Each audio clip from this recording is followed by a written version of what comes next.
the theme of the seminar, character building, man-making education to produce entrepreneurs, job creators and not job seekers. Education based on harnessing natural and renewable resources and value addition. So now our topic is innovation and entrepreneurship. So my name is Jayanta Roy. I will speak on this topic for next 15-20 minutes about innovation and entrepreneurship.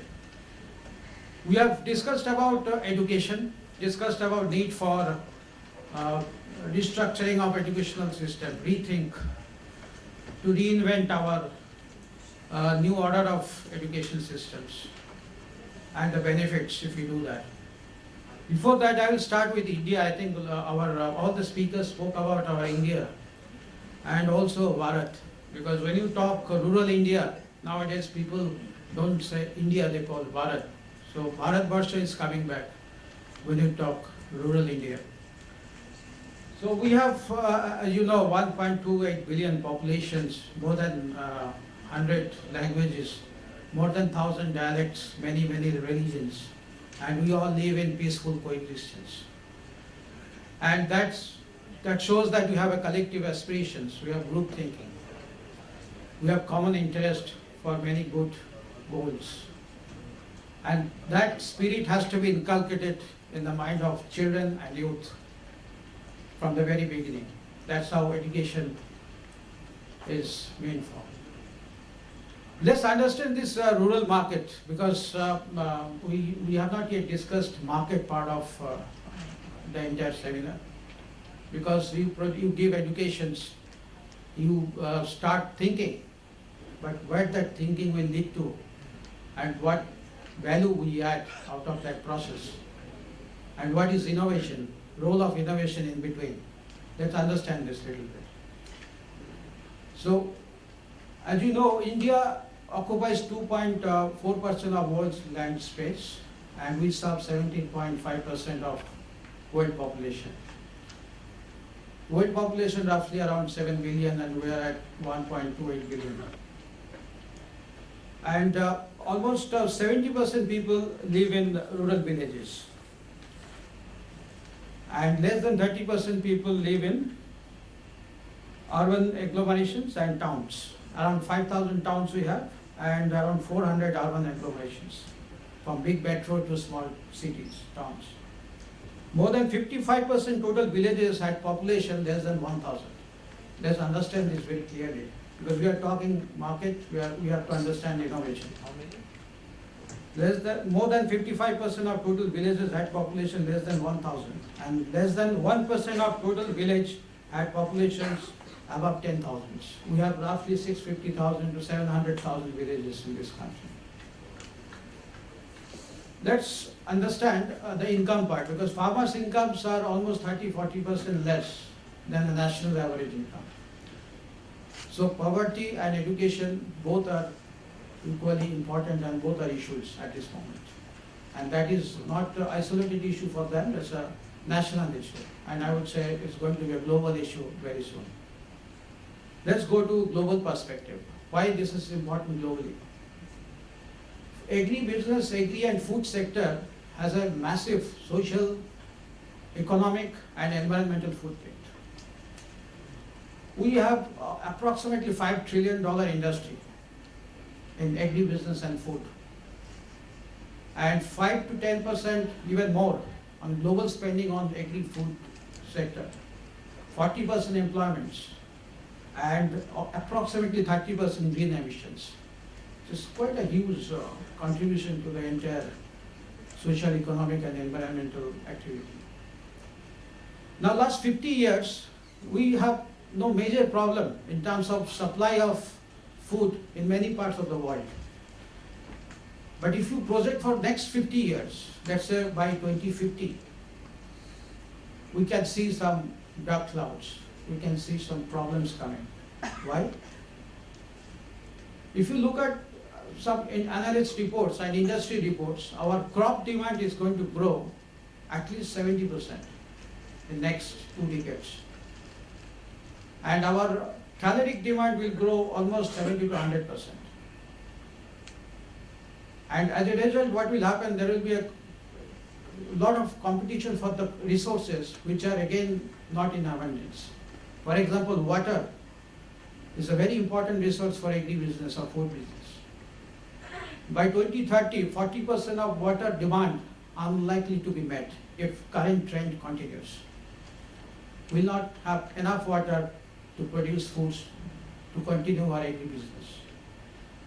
We will have serious competition between food production and energy production, so-called fuel consumptions. Because corn and sugar both are important for both food and energy people. And our arable land is degrading day by day. Almost 20% of the arable land has been degraded. The requirement for land, requirement for resource are not going to be available the way we want to cater to the need of the globe next 2 decades later. So how do you address this situation? And India and the rural part of India has a very important role in this. We are not isolated, we are part of this global village. Let's come to India. Let's see the demand side and supply side of India. If you go through all the big research company like McKinsey and all the big names, the report says that per capita GDP is going to grow almost 300% in next 3 decades. And if you look at per capita consumption of food, is going to grow from average 9,000 per person to almost 15,000 rupees, which is almost double. So food consumption is going to grow very drastically. It is going to be a very sharp growth.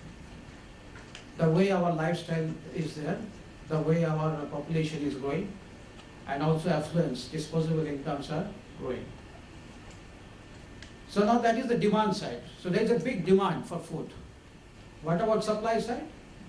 And if you project supply side based on the demand, then you will see that agriculture output has to grow more than at least 2.5 times than what we have today. And processing part of the agriculture and food is very low, less than 2%. We don't process foods too much like US or China or Europe. Our processing contribution to the industry is less than 2%. But whatever small base we have, still we grow at least 5 times in next 3 decades to cater to this need, that demand that we are going to have. And export also will grow. So whatever we produce and whatever we consume, as per projections, is going to be 5 times, 6 times more. So it has to be balanced. And the growth of India depends how we respond to the next wave of demands. And for that, we need to focus on Bharat, not so much on India. Because as industry analysts rate our rural part, which is 70% of population live in village. And from that 70%, more than 55% live in a village where population is less than 1,000. So let's talk about that piece of this geography. It is very important. And we have been discussing about farmers and the children of farmers, and that community belongs to that geography.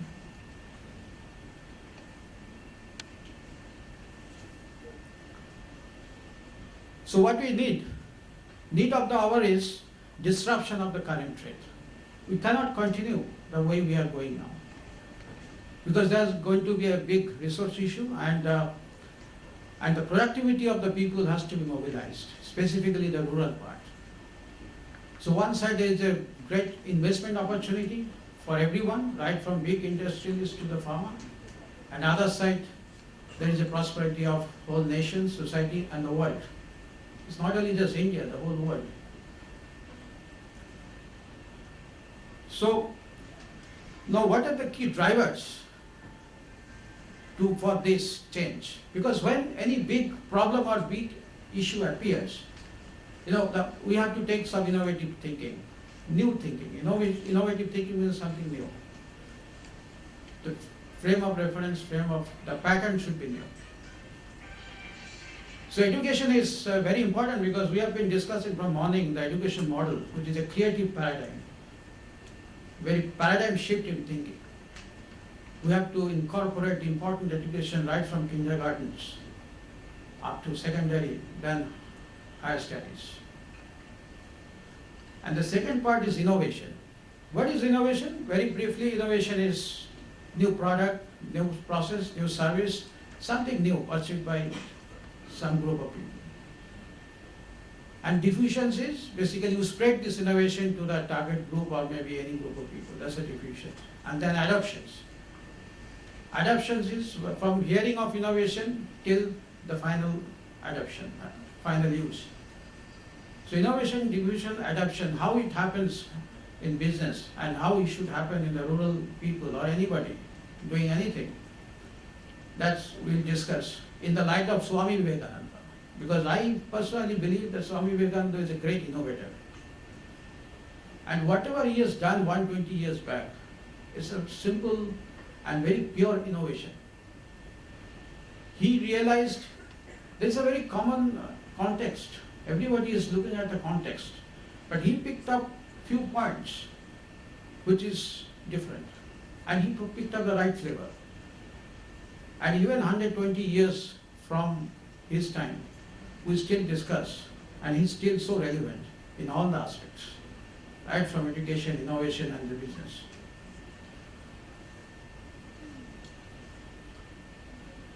Well, how do you foster innovation culture? Because when you do innovation, it's basically you follow this process of thinking, creativity and innovation. What is creativity? Creativity is thinking of new things, and innovation is doing new things. I think two speakers before lunch spoke about actions.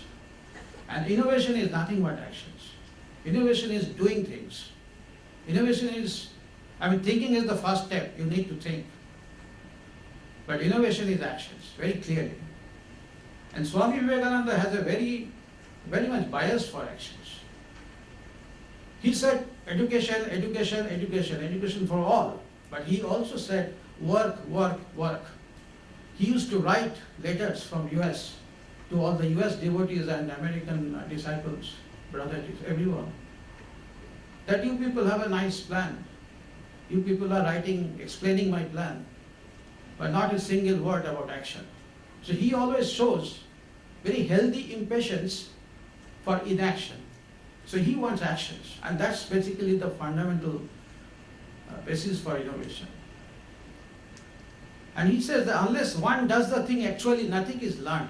Because innovator has to learn continuously. Every time he has to learn. He has to be always in an adaptation mode. He has to reassess all the time the situation and adapt to the new order. And that's how he unleashes energy. He opens up new horizons, open up new frontiers. And Swami Vivekananda speaks about unless one does the thing, actually nothing is learned. So learning is possible when you have done some completed action. Otherwise you learn what? Every book, every history is basically perception of one person. So what that person has perceived, he writes a history book, management books, and we read them. But if you work, then you have your own feeling, own realization. And that's the truth.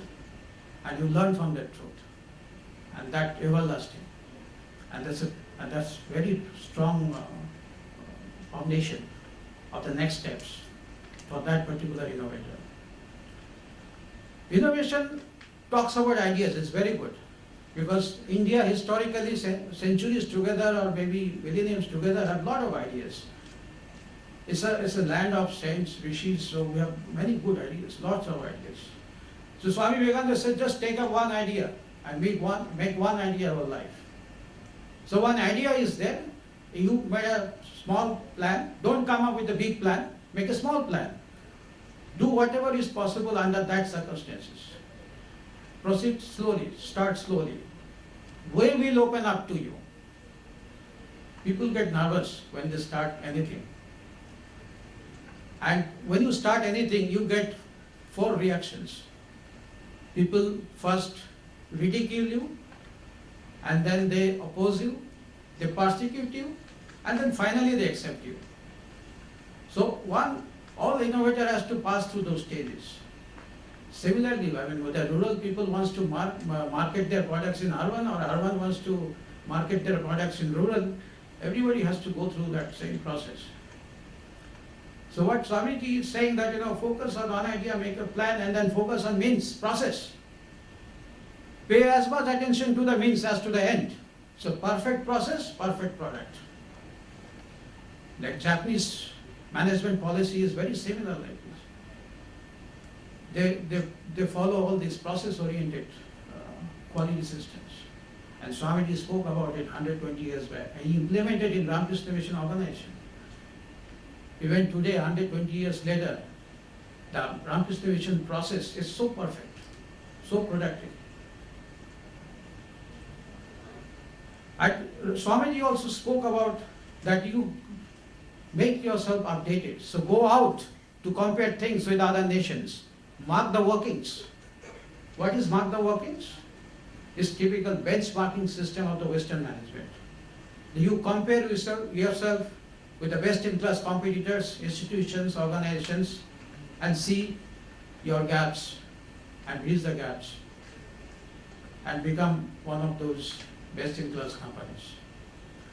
Swamiji keeps on talking about mark the workings. Compare yourself with the best. But it doesn't mean that you copy others. He's strictly against imitation. You don't copy anyone.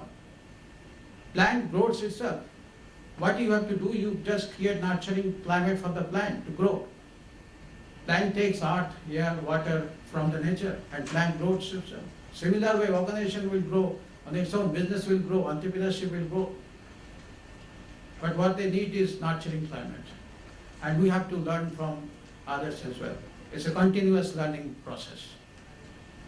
And make all the negative forces, challenges, resistance your friends. Work with them.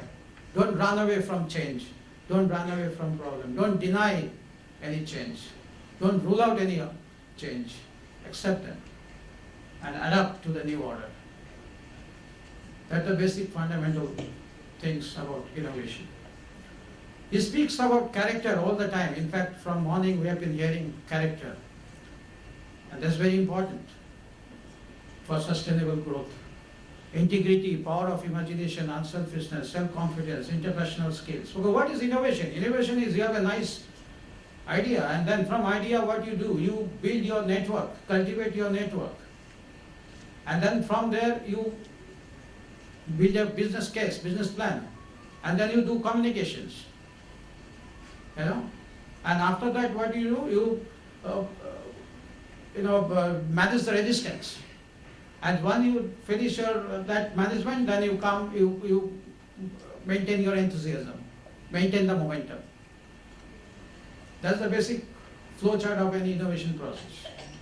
And if you look at this, the entire process, it's basically the same. In fact, this seminar is also a nice innovation process. We are discussing a nice idea and we are communicating. We are getting buy-ins from the stakeholders, cultivating our network. So we are in the middle of innovation. So this is seminar also a part of innovation. Okay, just to make your concept clear. Great enterprise, boundless courage, tremendous energy, perfect obedience lead to the individual regeneration and national regeneration. So that's the mantra from Swamiji about innovations. Let's talk a few examples of innovation quickly. We spoke about many examples: grassroots innovation, user innovations, agricultural innovations, social innovations. There are many types of innovations. Here you can see a photograph of a young farmer on the top. He is from Tamil Nadu. He could not afford a motorized pump. So what he did, he made a hand operating pump. And it has a very high discharge of water, very low cost. So there are two things in this observation. We have motorized pump industry, they ignored this segment of the market. It's a big customer sitting in rural village wanting this kind of pump. They could not innovate. They ignored them. So what happened in the process? Because market continues. If you ignore, somebody else will do. So here users took the initiative and he did the innovation in the farmer, in the village. So he improvised this. He perfected this process. He did 5 prototypes in 15 years. And then finally he made this final model of pump, hand operating pump. The picture below is an old man from Maharashtra. It's a wheel, it's a front wheel of a cycle with a handle. And there is a rod with a blade fixed on it. It's a weeder cutter. So you can, in a hard, small land, you can remove all the weeds very quickly, so your productivity improves. Agricultural innovation, we have Natural Agro Foundation in Tamil Nadu, founded by C. Subramaniam, the father of Green Revolution. They go to hundreds of, thousands of villages, and they help with the farmers. They give hands-on supports to them. They break the ice actually, because these farmers have a reservation. They don't go to technology, they have a fear. So they help them to internalize the technology and improve the productivity. In all aspects, we discussed all the aspects in the first half, right from climate resilient technology, when you have a drought-prone area like Marathwada, how you should do agriculture cultivation there, how you select the crop, everything. And they have a lab also to help our farmers. Social innovation is not only in India. I mean, if you go to Germany, Belgium, all the top developed economy, they are also doing innovations, even in urban. Like this example from Belgium, the Brussels is a very developed city. They have a land in the city, and they have a lot of space and a flat roof, and there are many unemployed youth people. So what this company has done, this urban farm lease, they have counseled them, they have consulted with them, they have given technical support, and they have engaged them with this to cultivate that particular space and make that space, agricultural activity. And as a result, they got employment. And there are many indirect employments also. There are example in Ireland, street orchard in US. Here there is apple growers, almonds growers, and they tie up with, they have a small kitchen attached to the farm, and they have entrepreneurs, they have university, they have state government, and all work as a one unit. And what is the ultimate result? The farmer is producing, they are expanding their field, and they are able to use latest technology from the university. They have entrepreneurs so that they can sell their specialty products to the customers in the farm and outside the farm also. So that state economy has improved. It's not only just productivity of the farmer, the whole state economy has improved. And they started exporting. You see, this is how they stretch themselves. Some of us are doing it, but I think we have to do it in a large scale, with lots of involvement from all the stakeholders. Reconnecting with food, farmers and farming. I think Mr. Jayakant was very vocal on this topic, that how you reconnect. If you ask a small child, and you present that child vegetables and ask where this tomato is coming from, the child will give a very innocent reply, it's coming from Big Bazaar or D-Mart or Borivali station. That child won't be able to identify that tomato, that it has come from the ground, and farmers, some human beings are involved for the production of this, cultivation of this tomato. So farmers are not just producers, they are also entrepreneurs. They are stewards of indigenous foods and traditional culinary practices, our culture. Teaching students about indigenous crops, local food, agri-techniques, strengthening relationship between children, young people and food, and also farmers. Think of food as a vehicle for connections and gathering, and you feel proud about it. You should feel proud about it. You sell your India to outside Indian market. You sell Indian food outside Indian market. Darjeeling tea, orange from Nagpur, grapes from Nasik, spice from Kerala, tea from Assam. It should be branded with India. You are selling India, you are selling the space, the culture. You see, so that kind of feelings has to generate through education, through innovation practice. If you look at market, rural market, all FMCGs, I think the two speakers before lunch spoke about it.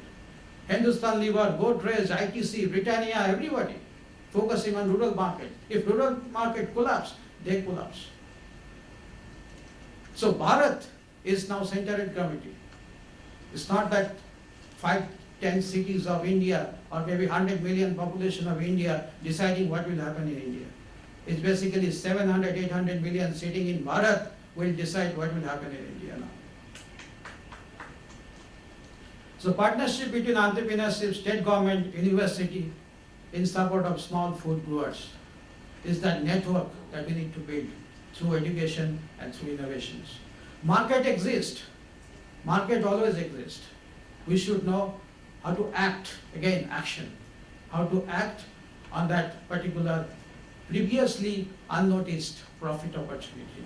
That's basically a entrepreneurship. That's the enterprise culture. We need to bring that culture up, okay? So we have technology, we have raw materials, we have nice people, we have market. There is no point that we should feel bad about it. So it's very easy to pull the people above poverty line, improve the productivity of the farmer, improve the productivity of the society, nation, and the globe. So if you do it in one part of the world, who is handling 17.5% of the population live here, and whole globe will basically follow us. We create a creative paradigm for the entire world. Feel proud about it. Thank you very much. Thanks for your attention.